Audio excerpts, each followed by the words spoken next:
এখন আমার মহারানীর জন্য আমার পক্ষ থেকে আমার এই ছোট্ট তোহফা আপনি কবুল করুন।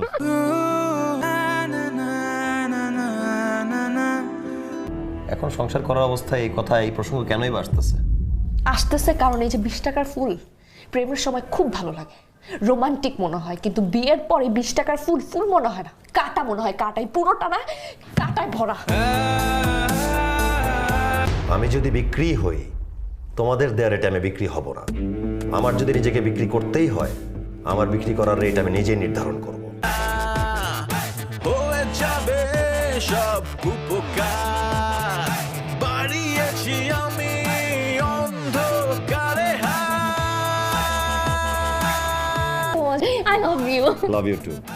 আর তোমাকে অনেক থ্যাঙ্কস আমার ভেতরে জানোয়ারটাকে বের করে দেওয়ার জন্য। I am really thankful.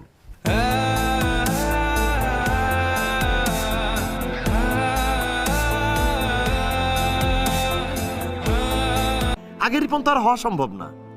দেখো, আগে আমাদের সুন্দর ছোট্ট টোনাটরি সংসার ছিল, কি সুন্দর নিজেদের মধ্যে ভালোবাসা ছিল, আমাদের আন্ডারস্ট্যান্ডিং ছিল, একটা ফুলের গন্ধ মনে কি সুখ দিত, তাই না? আর এখন আমি কোটি কোটি টাকার মালিক, অথচ কিছুই আমাকে সুখী করতেছে না, কিছুই আমাকে আনন্দ দিচ্ছে না।